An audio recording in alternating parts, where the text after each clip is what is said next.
Good afternoon. आज हम लोग पढ़ने वाले हैं दांडी मार्च के बारे में पढ़ने वाले हैं। पता है सिविल डिफरेंस ऑफ मूवमेंट 1934, ठीक है ना। देखिए इस मूवमेंट में क्या हुआ था, salt is basic requirement of every person. देखो हम लोग कितना महंगा महंगा भी सामान बना ले, जैसे मान लेते अपने घर में पनीर, हांडी पनीर बना लिए, मटन पनीर बना लिए, जो बनाना है बना लीजिए, उसमें साल्ट मत दो। क्या अच्छा लगेगा? टेस्ट लगेगा? नहीं। तो रिक्वायरमेंट है, ऐसा नहीं है कि एक आध बोला कोई आदमी खा जाता है। देखियो नहीं, बस चुटकी भर नमक खाता है ना। रोज़ का रिक्वायरमेंट होता है हर चीज़ में, नमकीन वाला में, सब्जी में, दाल में, तो सब चाहिए। तो कहने का मतलब है salt is the basic requirement of every person that British government have monopoly of the salt production and the past allow banning manufacture of salt by Indians so that the British could sell salt at the high rates and the same made Liverpool England would be face to face competition। देखिए मतलब समझिए, इसका समझ में तो नहीं आया होगा, इसका मतलब समझिए। देखिए क्या रहा कि साल्ट क्या है, बुनियादी ज़रूरतों हैं हर किसी पर, हर किसी आदमी का। लेकिन जो ब्रिटिश जो थे ना उस समय, वो क्या करने के एकाधिकार ले लिया, मोनोपोली ले लिया कि सर साल्ट बनाएंगे तो हम ही बनाएंगे, अगर कोई दूसरा बनाएगा तो उसको क्या लगा देंगे, हम फाइन लगा देंगे, ठीक है ना। तो क्या बना लिया कि एक इस पर टैक्स लगा दिया, सॉल्ट टैक्स, कि आपको साल्ट खरीदना है तो हम ही से खरीदिए, आप नहीं बना सकते हैं। इसका क्या होगा, मोनोपोली मेरे पे अधिकार हो गया। एकाधिकार कहते हैं मोनोपोली मतलब, ठीक है ना। तो क्या कर रहा है कि ना कि वाइनिंग मैन्युफैक्चरिंग जो भी बनाएगा उस पर क्या, जो भी इंडियंस अगर साल्ट प्रोडक्शन करेगा उस पर क्या करेंगे, हम लोग फाइन लगाएंगे, पेनल्टी कसेंगे। एक उन्होंने क्या कर दिया है, एक पारित लॉ ला दिया, इसमें लॉ ला दिया। क्या ला दिया? लॉ, ठीक है ना, समझ में आ गया। बैन कर दिया। किससे बैन किया? कानून से बैन कर दिया। जैसे मान लेते हैं, कंसिडर कर लेते हैं हम, जैसे तुम्हारे जो कोटा का देखे हो, जहाँ राशन बढ़ता है, डीलर वाला सामान जो आपको देते हैं, गवर्नमेंट से आता है, तो क्या हर घर में होता है? नहीं, उसको मोनोपोली दे दिया जाता है कि आप ही बेचिएगा। खाद का ये मोनोपोली होता है, लाइसेंस जो कहते हैं, ठीक है ना। लाइसेंस मतलब क्या, अधिकार हो गया आपको, ठीक है ना, कि उस चीज़ को सिर्फ आप ही बेचिएगा और कोई नहीं बेचेगा। जैसे कोई फ्रेंचाइजी लेता है ना बाबू, जैसे यहाँ पे मैक्रोनी का है ना एक, लेकिन दूसरा नहीं खुलेगा उसी एरिया में मैक्रोनी का शॉप दूसरा नहीं खुलेगा। क्यों?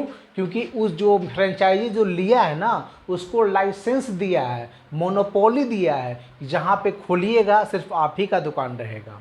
इसकी गारंटी हम लेते हैं, मतलब कि वहाँ पर के जो लोग आएगा लोकेशन के लिए, हो सकता है कि हम अगर मांगने जाएँ तो हमको शायद मिल जाए, क्योंकि वहाँ से यहाँ का डिस्टेंस लगभग 7 किलोमीटर है, तो शायद हमको मैक्रोनीज का मिल जाए लाइसेंस, फ्रेंचाइजीज जो कहते हैं, समझे। क्योंकि लेकिन हाँ, अगर उसके शॉप के जस्ट बगल वाला शॉप पर जाएगा, भाई हम भी मैक्रोनी का मारना चाहते हैं, हम भी मैक्रोनी का फ्रेंचाइजी लेना चाहते हैं, तो वो नहीं देगा। तो क्या एक्चुअल में कर रहा है वो, मोनोपोली सेल कर रहा है। क्या कर रहा है? क्या सेल कर रहा है? मोनोपोली, ठीक है ना। तो यही ये कर रहा है बाबू, ये मोनोपोली समझाने के लिए पूरा समझाना पड़ा। तो लेकिन ये क्या किया ना, जो गांधी जी हैं, so the on 12 March 1930 Mahatma Gandhi began his the special Dandi march. देखो 12 मार्च 1930 को महात्मा गांधी जी ने दांडी मार्च शुरू कर दिया। कैसे? मतलब पैदल। कहाँ से? साबरमती आश्रम से, ठीक है ना, समझ में आ गया। This is how the march became the known as the Dandi march. इसी कलते क्या हो गया, उसको दांडी मार्च, मार्च में शुरू हुआ था ना, इसीलिए उसका नाम क्या पड़ गया, Dandi march. He was accommodated by 28 supporters, they made salt sea water become the law. उसके बाद क्या किए, गांधी जी ने, सुन लो एक लाइन में, गांधी जी ने 12 मार्च 1930 को दांडी यात्रा क्या कर दी, शुरू कर दी। कहाँ से? साबरमती आश्रम से। और समुद्र के पास जाके उन्होंने 14 दिन लगा था, क्या लगा था आपको बताते हैं, अपने 78 सहयोगियों के साथ, मतलब इसके लोग थे उनके साथ 24 दिन लगा था। क्या इसमें डेट नहीं दिया हुआ है, लेकिन शायद 24 दिन लगा था, शायद हमको याद जैसा होगा, समझे। तो ये एक क्या कर दिया, वहाँ पर जाके समुद्र के पानी से नमक बना दिया, और क्या कर दिया, जो ब्रिटिश के द्वारा जो कानून बनाया गया था उसे क्या कर दिया, उसको तोड़ दिया गया कि हम आपका कानून नहीं मानेंगे, अपना नमक हम खुद बनाएंगे। समझ में आ गया। एक बार रोमर फैला था ना अफवाह कि नमक ही ख़त्म हो जाएगा, जब हम शायद 9 या 10th में थे, 2013-14 के करीब है, कि तो एक आ गया था, अफवाह फैल गया था कि नमक ख़त्म हो जाएगा, नमक ख़त्म हो जाएगा। क्या नमक ख़त्म सच में होगा? कभी नहीं ख़त्म होगा। उतना बड़ा समुंदर है, 71% समुंदर है, और नमक समुंदर में घुला पड़ा हुआ है। समझ में आ गया दिक्कत? यही फोटो है, फोटो है ना, ये देखिए यही है, यही आपका दे दिया डांडी मार्च का, ये देखिए फिगर में, ये फिगर में दे दिया गया है यहाँ से। हाँ, यहाँ से यहाँ देखो, ये आपका साबरमती आश्रम है, यहाँ से आपको यहाँ पर जाके डांडी करके वहाँ पर बना दिया, क्या समुद्र पे जाके अपना बना दिया था वो। समझ में आया दिक्कत? इसके बाद समझ लो कि पूरा देश में ये एक समझ लिया कि क्रेज चल गया पूरे इंडिया में। हमारे बिहार में भी हुआ था, लेकिन इसमें नहीं दिया गया है, हम जहाँ पढ़ रहे हैं ना खुद से बुक में, वहाँ बिहार का भी दिया गया है। तो एक देखो, एक नाम आया था Satyagraha, salt Satyagraha was the open challenge to the British and civil disorganization has spread all over the country. It became the second mass movement of the school. देखिए साल्ट सत्याग्रह में क्या हो गया था कि हर आदमी, दूसरा सबसे बड़ा हो गया था, पहला कौन था, असहयोग आंदोलन, नॉन कोऑपरेटिव मूवमेंट, दूसरा हो गया क्या, साल्ट सत्याग्रह मूवमेंट। इसमें स्कूल के बच्चे, कॉलेज के स्टूडेंट्स, फॉरेनर जितना भी थे, सब क्या करने लगे, इसको बाइकआउट करने लगे, ठीक है ना। फॉरेनर गुड्स को जलाने लगे, मतलब कि विदेशी कपड़ा होगा, सामान होगा, तो क्या करेगा, हम उसको यूज नहीं करेंगे, और जाके जला दिया। समझ में आ गया। द प्रेजेंट्स रिफ्यूज, जो किसान लोग थे वो टैक्स देना बंद कर दिए। क्या कर लिए थे वो किसान लोग थे, तो क्या करने लिए, वो टैक्स देना बंद कर दिए। यहाँ पे है, टैक्स देना क्या कर दिए, बंद कर दिए थे। दुकानदार विदेशी सामान बेचना बंद कर दिया, मतलब कि उनको इकोनॉमिकल मार मारा, ठीक है ना। इकोनॉमिकल मार बहुत बड़ा मार होता है। हाँ, यहू थे अब्दुल्ला गफ्फार खान, ठीक है ना। क्या बोल रहा है, the movement was lead by Abdul Gaffar Khan in the North West Frontier. From North West Frontier में कौन थे, अब्दुल्ला गफ्फार खान, जो वहाँ पर संभाले हुए थे, समझे ना। He was the popular known as the frontier Gandhi. किसके नाम से पॉपुलर थे, फ्रंटियर गांधी के नाम से क्या थे, मशहूर थे, नाम थे उनका, ठीक है ना। समझ में आ गया। The British government try to repress the movement and record the violence. देखिए क्या किया ना, ब्रिटिश गवर्नमेंट चाह रहा था कि इसको आंदोलन को क्या कर दिया जाए, दबा दिया जाए, ठीक है ना, लेकिन ऐसा हुआ नहीं। Thousands of protesters were arrested around the Gandhi and the Jawaharlal Nehru. A strong feeling protection spread all over the world. क्या कर रहे हैं कि गांधी नेहरू के साथ हजारों जो प्रोटेस्टर्स थे, क्रांतिकारी जो लोग थे, क्या कर लिया, सबको क्या कर दिया, सॉरी,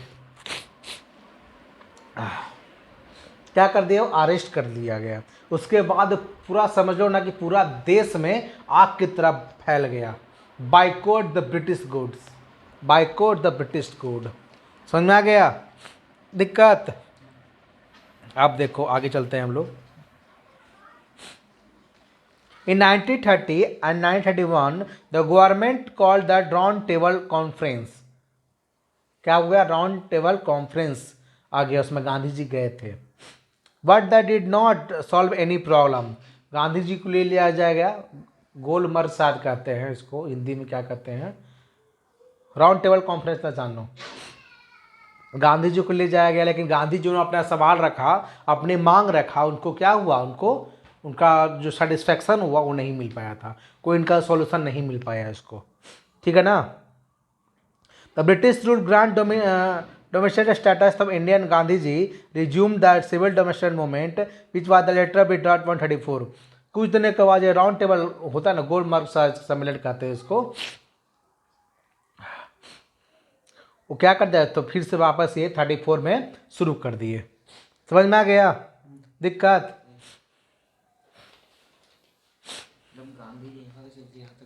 हाँ, समुंदर नहीं है इधर। देखिए, the radical minded Indians wade upset the non cooperative movement and withdrawn the decided the loot off. देखिए क्या करने लगे इस मूवमेंट में, क्या हो गया देखो, द रेडिकल्स तो थे, मतलब उग्रवाद, उग्र के जो थे ना, उग्रवादी, उग्र नहीं उग्र, हाँ गरम दल कह सकते हैं, वो नॉन कोऑपरेटिव मूवमेंट के बंद होने से क्या हो गया, बहुत अपसेट हो गए थे। तो इन्होंने खुल के मोर्चा शुरू कर दिया कि आमने सामने, एकदम अंग्रेज हाथ दो दो हाथ लेने लगा वो। तो कैसे लेता वो, इनके पास हथियार तो था नहीं। तो क्या किया इन्हें, इनको पता लगा कि ट्रेन से क्या जा रहा है, कैश जा रहा है, सोचे इसको क्या कर लेते हैं, लूट लेते हैं। The decided to loot the government cash from the train. देखो यहाँ पर दिया गया ना, government train from the buy weapons, हथियार लेने के लिए जो सरकार का जो खजाना जा रहा है, पैसा जा रहा है, उसे क्या कर लेते हैं, लूट लेते हैं। उसे क्या हो जाएगा, हथियार मिल जाएगा। Many of them were arrested the Kakori conspiracy case. एक काकोरी बोलाता है, काकोरी कांड कहते हैं उसको। बहुत सारा क्या को अरेस्ट हुआ था, क्योंकि क्या हो गया था, फेल हो गए थे वो चीज़। Hindustani socialist republican association was formed the Kanpur and Rameshwar Bismil Joshi, Chandra Chatterjee, Chandrashekhar Azad, Yogendra Shukla etc. Kakori train robbery was the known as the bravery of the group. ये सब जो ग्रुप है ना, काकोरी जो कांड है, ये सब जो ग्रुप का नाम बताए ना, तो हिंदुस्तान सोशलिस्ट रिपब्लिशियन एसोसिएशन, ये सब ब्रेबरी था। ये सब बहादुर जो लोग थे, जो क्या करते थे, उन्होंने लूटने की कोशिश किया था, लेकिन लूट नहीं पाया था शायद, उनको लगता है। देख लेते हैं, आगे चलते हैं। हाँ, नाक ढीला हो गया मेरा। Junagadh party started Arun Ghosh plan arm revolt against the British during the first world war. First world war में क्या कर दिया, आर्म से दम ब्रिटिश से आमना सामना शुरू कर दिया उन्होंने। In Lahore Bhagat Singh Azad and Rajguru associate police commissioner Saunders वाद। तुमको कहानी बताया था ना, लाला लाजपत राय वाला, सामन गो कमीशन, सामन क्या कहते हैं उसको, बताए थे, लाला लाजपत राय को लाठी से मार मार के जान मार दिया था। सामन कमीशन गो बैक, सामन कमीशन गो बैक। इनका इतना बुरा लग गया सामन कमीशन को, सामन को, कि मारते मारते लाला लाजपत राय को क्या कर दिया था, जान से मार दिया था। तो उनके कौन बदला लिए थे, भगत सिंह, उसको मार दिया था जाके। कब, 1928 में। भगत सिंह, आज़ाद एंड राजगुरु, इन्होंने तीनों जाके उसको मार दिया था। ठीक है ना, मतलब कि अब तवाजो जहाँ मिले हमारा धाँ धाँ मारने शुरू कर दिया है। ठीक है ना। A bomb was associated central legislative assembly by Bhagat Singh, Batukeshwar Dutt, Bhagat Singh, Sukhdev and the क्या कहते हैं इसको, Rajguru were hanged with the. देख, तुमको एक बताया था ना रोलेक्ट एक्ट, उसके विरुद्ध में असेंबली में जाके इन बैंड, बताया था ना तुमको, हिस्ट्री एक सीरीज है, तुमको पिछलका सीरीज याद नहीं रहेगा तो तुमको ये सीरीज समझ में नहीं आएगा। यहाँ पर बोला गया कि बम पटक दिया। क्यों बम पटक दिया भाई, भगत सिंह पगला गए थे? नहीं, वो रोलेक्ट एक्ट के विरुद्ध में, वो भी ऐसा बम था जो खाली आवाज करता, जानलेवा बम नहीं था, समझे। तो ये असेंबली चल रहा था ना सब, उसके विरोध में हो गया था, रोलेक्ट एक्ट के विरोध में। तो आवाज पटक लेने वाला बम पटक दिया असेंबली में। ठीक है ना। तो उसमें क्या कहते, अरेस्ट हो गए। तो जान से भागे नहीं थे वो। भगत सिंह जो थे, हमारे जो लेजेंड्स हैं, लेजेंड्स भगत सिंह नाम से जानते हैं उनको। तो क्या कहते हैं ना, उन्होंने लेजेंड्स जो हमारे हैं वो भागे नहीं, वो बम पटकने के बाद इनकलाब जिंदाबाद, इनकलाब जिंदाबाद के नारा लगाना शुरू कर दिए तीनों लोग, बक्टेश्वर दत्त, भगत सिंह और गुरु कहाँ था ये, सुखदेव, तीनों। ठीक है ना। ताकि अरेस्ट हो, हमारा आंदोलन पूरा देश को पता लगे। उन्हें अपने काम में सफल हो गए वो, हम ना। तो उसको ब्रिटिश सरकार ने उनको हैंग टिल द डेथ, मतलब फांसी की सज़ा सुनाई उन्होंने, जो कि 1931 में उन्होंने हैंग कर दिया गया था, समझे। बहुत हीरो थे वो, कम टाइम में अच्छा अच्छा को डाल दिए थे वो एक्चुअल में, समझा। यही हैं तीनों हीरो, हमारे हीरो यही हैं, नचनिया से नहीं, ये बढ़िया हीरो है। नचनिया जो नाचता है गाना पे, वही हीरो है, वो नचनिया है, ये हीरो है। हाँ हाँ, समझा दिक्कत। Some other revolutionary groups were India house Madan Lal Dhingra. उसके बाद जब वो मर गए ना, बहुत तांडव मचा इंडियंस में, जितना भी उग्र जो उग्रम दल के आदमी थे सब पकड़ पकड़ के मार रहा था। चंद्रशेखर आदि बेचारा उसमें पकड़ा गए थे वो। तो उन्होंने चंद्रशेखर आजाद ने एक कसम खाया था कि हम जब मरेंगे हम ब्रिटिश की गोली से नहीं मरेंगे। उन्होंने गोली मतलब कसम खाया था वो कि हम ब्रिटिश की गोली से नहीं मरेंगे। इन्होंने शायद एक बगीचा में पकड़ा गया ही, वो पकड़ा गए आज़ाद सिंह, चंद्रशेखर आज़ाद। तो इनका गोली हो गया ख़त्म, आखिरी गोली अपने आप को मार लिए थे वो, समझे। ऐसे ऐसे वीर हमारे यहाँ रहे हैं, समझा ना। ये सब याद करो। दिक्कत है, हाँ बहुत मूवी है, ठीक है। गवर्नमेंट ऑफ एक्ट 1935, इसका शायद हम लोग नेक्स्ट क्लास में पढ़ेंगे, ये शायद नेक्स्ट क्लास में हम लोग ख़त्म कर देंगे, क्योंकि बस अब ज़्यादा नहीं रह गया, ये यहाँ तक ही है, ख़त्म हो जाएगा, ठीक है। दिक्कत। तो नेक्स्ट क्लास में हम लोग ये पढ़ेंगे, एक कौन सा पढ़ेंगे, ये गवर्नमेंट ऑफ इंडिया एक्ट 1935, ठीक है, समझे। तो विल मीट नेक्स्ट वीडियो और नेक्स्ट क्लास। तब तक के लिए take care, thank you for watching.